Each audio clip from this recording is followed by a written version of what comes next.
bienvenida a esta exploración. Hoy nos metemos de lleno en la ingeniería genética. Vamos a usar fuentes enciclopédicas para entender qué es, cómo se hace y por qué importa tanto ahora mismo. Vale, pues, vamos a empezar por el principio.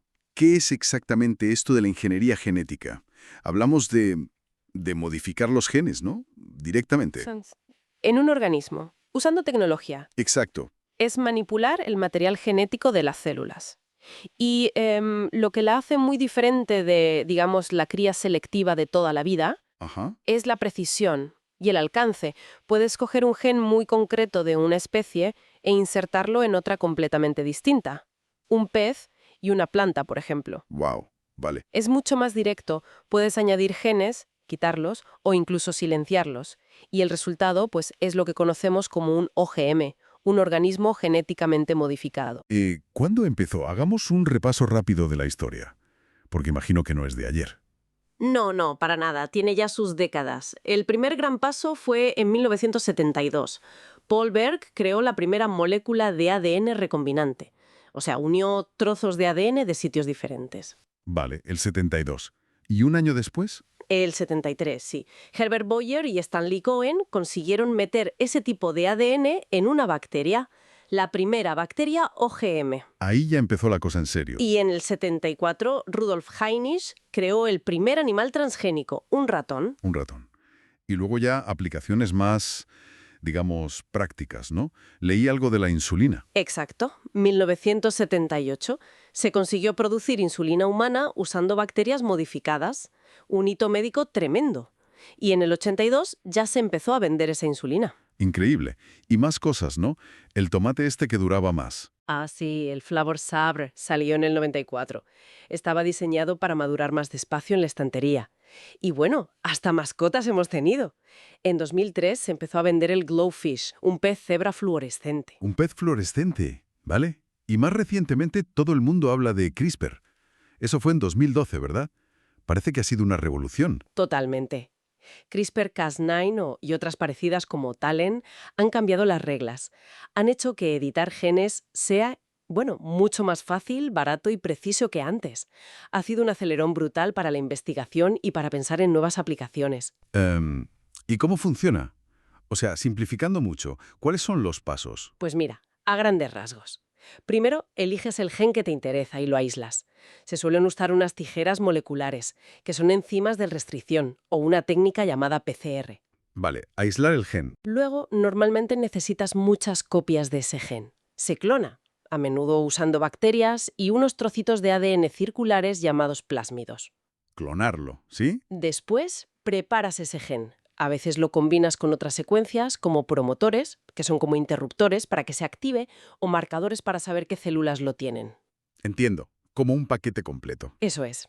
Y el siguiente paso es meter ese ADN modificado en el organismo que quieres cambiar. Hay varias técnicas. ¿Cómo cuáles? Pues microinyección directa en la célula, usar virus modificados que actúan como transportistas, una bacteria especial llamada Agrobacterium, que se usa mucho en plantas, o métodos más físicos como disparar microbalas recubiertas de ADN o usar descargas eléctricas, la electroporación. Suena complejo. Lo es. Y luego, claro, si trabajas con plantas o animales, a veces tienes que regenerar el organismo entero a partir de la célula modificada. Y el último paso, fundamental, es comprobar que el gen se ha metido bien y que funciona, que se expresa. Se usan técnicas como PCR otra vez, secuenciación, análisis de ARN. Vale, un proceso con muchos pasos. Y con todo esto, ¿dónde vemos el impacto? Las aplicaciones deben ser enormes. Uf, sí. El abanico es amplísimo. En medicina, por ejemplo, es fundamental. Producción de fármacos, insulina, como decíamos, hormonas de crecimiento, vacunas, también para crear modelos animales de enfermedades, ratones modificados para estudiar cáncer, diabetes. Ajá. Y luego está la gran promesa de la terapia génica, corregir enfermedades genéticas directamente en las personas. Pero ahí entramos en un terreno complicado, ¿verdad? Lo de modificar embriones o células reproductivas. La línea germinal. Efectivamente, eso es muy controvertido, porque los cambios serían hereditarios y plantea cuestiones éticas muy profundas. De hecho, está prohibido en casi todo el mundo. El caso de He Jiankui en China, que anunció haber modificado bebés en 2018, generó un rechazo global. Claro, es un tema delicado. Sí, Pero hay otras áreas médicas menos polémicas, como investigar si se podrían crear órganos para trasplantes en animales, como cerdos, o modificar mosquitos para que no transmitan malaria. ¿Y fuera de la medicina? ¿Qué más? Pues en investigación básica es una herramienta brutal para entender cómo funcionan los genes. Puedes apagar un gen y ver qué pasa, o encenderlo más. Se usa mucho la GFP, la proteína verde fluorescente. Hace que las células brillen y ves dónde está actuando el gen. Es muy visual. Interesante. Que produzcan biocombustibles o que limpien residuos tóxicos, incluso en minería. ¿Y la agricultura? Claro. Eso quizás es lo que más nos suena. Sí, ahí el impacto es muy visible. Cultivos resistentes a insectos, como el maíz BT, que lleva un gen de una bacteria, o resistentes a herbicidas, para facilitar el control de malas hierbas, o cultivos mejorados nutricionalmente. El arroz dorado, por ejemplo, aunque no lo mencionamos explícitamente. Ese es un ejemplo clásico de mejora nutricional, sí. También cultivos que aguanten mejor la sequía o el calor. Y en animales, pues se ha trabajado en salmones que crecen más rápido, por ejemplo, o el farming. Usar plantas o animales como biofactorías para producir fármacos. Viendo todo esto, es evidente que es una tecnología potentísima. Pero claro, también genera debate, ¿no? ¿Cómo se regula esto? ¿Cuáles son las preocupaciones? La regulación es compleja y muy variable. Hubo un intento pionero de los propios científicos de autorregularse en Asilomar en 1975. Luego hay tratados internacionales como el Protocolo de Cartagena del año 2000. Pero al final las leyes de cada país o región son muy distintas.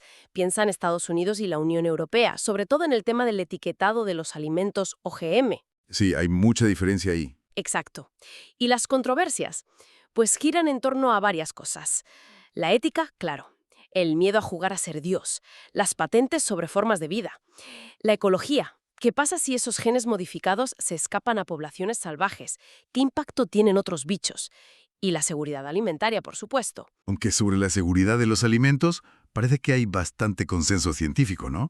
Pero la gente no se fía igual. Así es. Hay un consenso científico muy sólido que dice que los alimentos transgénicos que están ahora mismo en el mercado son tan seguros como los convencionales. No presentan un riesgo mayor.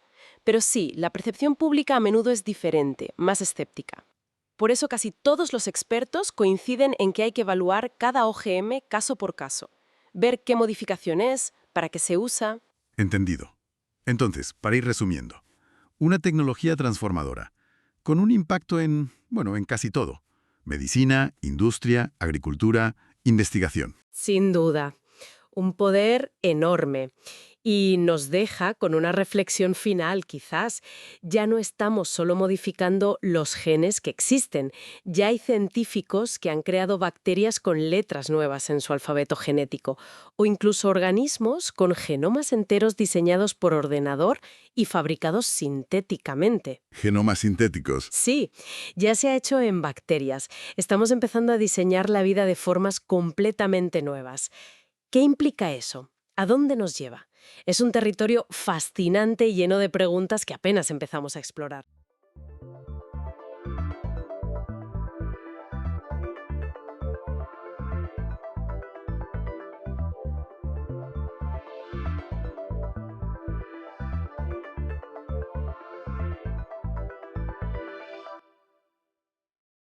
Hoy vamos a sumergirnos en una de las carreras de caballos, yo diría que de las más famosas y duras del planeta, el Grand National. Sin duda, una cita ineludible. Nuestra base son unos extractos de Wikipedia sobre la carrera.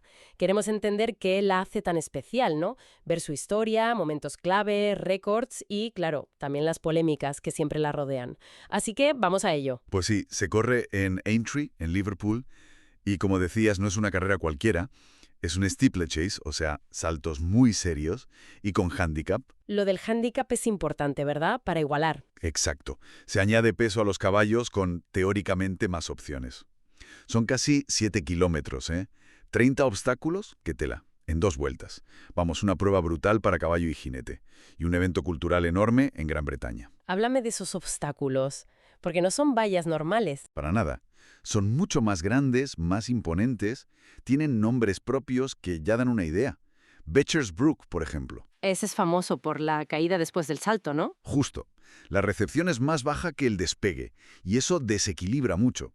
Luego está The Chair, que es el más alto de todos, o el Canal Turn. El giro de 90 grados. Eso es, un giro cerradísimo justo al aterrizar. Es que, desde que empezó, oficialmente en 1839, aunque hay debate con el 36, pues estos saltos han creado leyendas. Leyendas como Red Room, supongo, lo mencionan mucho las fuentes. Hombre, Red Room es el rey de Aintree. Ganar 3 veces, 3. En 73, 74 y 77. Y quedar segundo otras 2. Una barbaridad. Demuestra una adaptación increíble a ese circuito tan peculiar. Y esa remontada del 73 contra Crisp, es mítica. Porque aquí la carrera no acaba hasta el final. Y su récord de tiempo aguantó 17 años, ¿eh? Increíble. Y también se habla de otras historias casi de película, ¿no? Victorias inesperadas. Totalmente. Es que el National es impredecible. Fue Nabón en el 67. Un caballo que nadie esperaba pagaba 100-1. Hubo una montonera tremenda en el obstáculo 23. Se salvaron poquísimos y él, que iba muy retrasado, la esquivó y ganó. ¡Qué locura! O Tipperary Team, en 1928. También ganó a 100-1. Ese día, de 42 caballos, solo acabaron 2. Imagínate el panorama. Un récord de abandonos. Claro, con esa dureza también habrá habido momentos muy dramáticos. No solo victorias épicas. Pues sí. Muy recordado es el colapso de Devon Lock en 1956. Era el caballo de la reina madre. Iba a ganar fácil, a metros de la meta, y se derrumbó. ¡Qué fuerte! Sin explicación clara. Y luego historias de superación, como la de Bob Champion y Aldanity en 1981. El jinete había superado un cáncer, el caballo una lesión gravísima. Y ganaron. Pura épica. Y más allá de la competición, también ha habido líos organizativos y demás, ¿no? Sí. La carrera no ha estado exenta de problemas. En 1993, por ejemplo, se declaró nula. Hubo varias salidas falsas, un caos total. Se la llamó la carrera que nunca existió. Vaya tela. Luego, en 1997, se tuvo que aplazar al lunes. Hubo una amenaza de bomba, se cree que del IRA. Y más reciente, en 2023, pues activistas por los derechos animales retrasaron la salida. Protestas en la misma pista. Esas protestas nos llevan a un tema delicado. El bienestar animal. Ha habido muchas críticas, ¿verdad? Por las caídas, las lesiones. Sí, es un punto crucial y muy debatido. Ha habido fatalidades, es innegable. Y los organizadores, pues, han ido introduciendo cambios. Han modificado obstáculos como Becher's Brook para hacerlo menos peligroso. ¿Cómo lo han modificado? Pues suavizando un poco esa caída en la recepción, entre otras cosas. También las vallas ahora tienen núcleos de plástico flexible para que cedan más si hay un impacto fuerte. Han mejorado mucho los cuidados veterinarios in situ y han endurecido los requisitos para que un caballo pueda correr. Entiendo. Y lo último, para 2024, ha sido reducir el número de caballos, de 40 a 34, y mover la primera valla un poco más adelante. ¿Para qué? Para intentar que lleguen a ese primer salto con un pelín menos de velocidad punta, digamos. A ver, es una búsqueda constante de equilibrio. Mantener el desafío histórico, que es la esencia de la carrera, y a la vez mejorar la seguridad. No es fácil. Claro. Y en esta historia más reciente hay un hito importante que no podemos olvidar. Rachel Blackmore. Histórico, sí. En 2021. La primera mujer jockey en ganar el Grand National. Montada a Minella Times. Un momento muy significativo. Se suma a la lista de leyendas. Exacto. Como George Stevens, que ganó 5 veces en el siglo XIX. O entrenadores como Ginger McCain, el de Red Room, que ganó 4. Hay récords de todo tipo. El ganador más rápido fue Mr. Frisk en 1990. ¿Y el más lento? Lottery, en la primera edición oficial, 1839. Y el caballo más viejo en ganar, Peter Simple, con 15 años. Viendo todo esto, bueno, está claro que el Gran Nacional es mucho más que una carrera. Es historia pura, es drama, es controversia también, y una prueba de resistencia brutal. Desde luego. Encapsula riesgo, tradición, habilidad. Y nos deja una pregunta ahí flotando, ¿no? Para darle una vuelta. A ver. En un mundo cada vez más concienciado con el bienestar animal, ¿cómo va a seguir evolucionando esta carrera tan icónica? ¿Podrá mantener esa esencia de desafío extremo, su herencia única, y a la vez, pues, responder a las demandas de seguridad y protección para los caballos? Es la gran pregunta, sí. ¿Cómo equilibrar esa balanza? Interesante reflexión para el futuro de Aintree.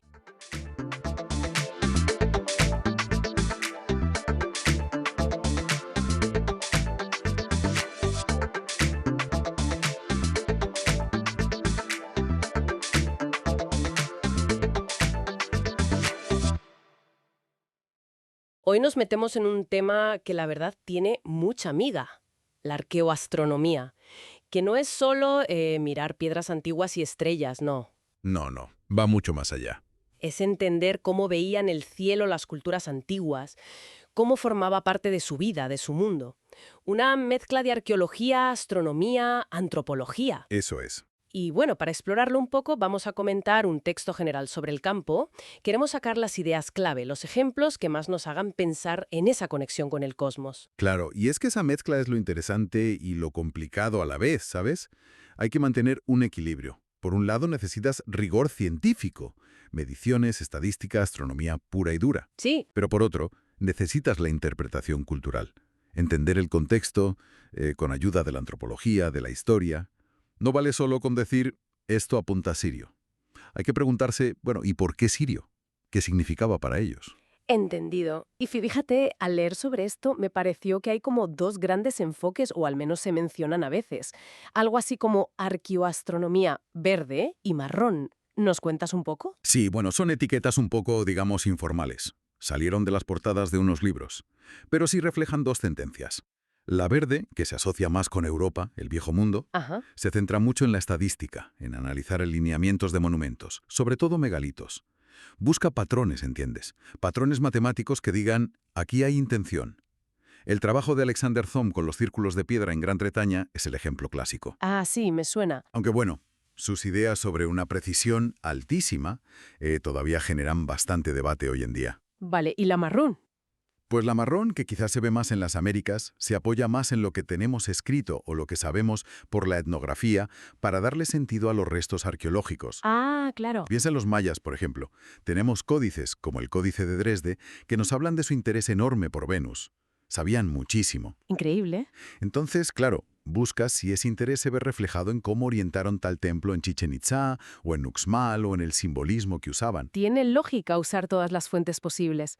Pero entonces, ¿qué tipo de pruebas concretas se buscan? ¿Qué es lo que miran los investigadores para decir, aquí hay conexión con el cielo? Pues mira, la clave es juntar varias cosas. No vale una sola prueba aislada, normalmente. Están, claro, los alineamientos. Las orientaciones de los edificios. Exacto. Medir con mucha precisión si un edificio, una tumba, una calle, apunta a la salida del sol en el solsticio, o a la puesta de luna en un punto concreto, o a una estrella brillante en una fecha importante. Vale. Pero también están los artefactos, objetos, como el disco celeste de Nebra, de la Edad del Bronce, una pasada. Podría ser una representación del cosmos de esa época. ¡Wow! O el mecanismo de Antisitera, esa especie de calculadora astronómica de los griegos antiguos. Alucinante. O sea que no solo edificios, también objetos pequeños. Eso es. Y además, el arte, las inscripciones.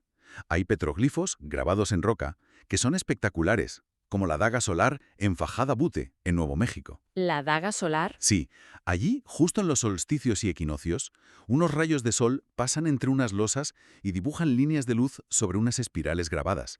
Es como un marcador solar. ¡Qué maravilla!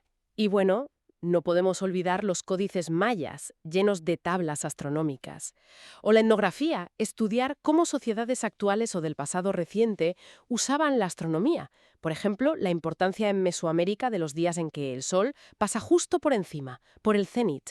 Eso marcaba ciclos agrícolas, rituales. Es increíble la cantidad de pistas que hay. Y claro, esto nos lleva a ejemplos que son muy potentes, muy visuales. A mí siempre me impresiona Newgrange, en Irlanda. Ah, Newgrange es un clásico. Esa tumba neolítica, que solo el día del solsticio de invierno un rayo de sol entra por un huequito, la caja del techo, ¿no? Y llega hasta el fondo de la cámara. Es que cuesta creer que sea casualidad, ¿verdad? Pues sí, la verdad. En Newgrange la intención parece bastante clara. Y hay otros sitios espectaculares. Stonehenge, claro. Stonehenge, por supuesto. Tiene esas alineaciones solares tan famosas, la salida del sol en verano sobre la Hill Stone. Aunque bueno, también se debate si la orientación principal no sería la puesta en invierno vista desde fuera. Y hasta se habla de alineaciones con la luna, que son más complejas. Y en América mencionabas Chichén Itzá. Sí, el castillo, la pirámide. Es súper famosa por ese efecto de luz y sombra en los equinoccios. Parece que baja una serpiente por la escalera. Sí, lo he visto en fotos, impresionante. Aunque, ojo, ese efecto en concreto, lo de la serpiente, Hay expertos que dudan si fue buscado a propósito. Es muy espectacular, pero quizás un poco casual o difícil de planificar con tanta exactitud. Pero bueno, más allá de eso, sí hay otras propuestas serias de alineaciones en Chichén Itzá, con Venus o con fechas clave del calendario maya. Entiendo. Todo esto, claro, implica dedicar muchísimo esfuerzo, ¿no? Observar el cielo durante años, planificar, construir. ¿Por qué? ¿Por qué era tan importante para ellos? Pues había varias razones, y seguro que estaban mezcladas. Una muy importante era práctica. Los calendarios, Claro, para la agricultura. para la agricultura, para saber cuándo sembrar, cuándo cosechar, pero también para organizar las fiestas, los rituales, la vida en común. El calendario Tzolk'in de los mayas o los calendarios agrícolas de los Hopi en Norteamérica son ejemplos. Vale, calendarios. ¿Qué más? Pues también la cosmología, su visión del universo. El cielo les ayudaba a entender cómo estaba organizado el mundo, cuál era su lugar en él. Los incas, por ejemplo, organizaron Cusco, su capital, y esas líneas imaginarias, los ceques, que salían de allí, como un reflejo de su cosmos. ¿Como un mapa del universo en la Tierra? Algo así. Y lo mismo se ve en la ciudad prohibida de Pekín, que sigue un orden cósmico muy pensado.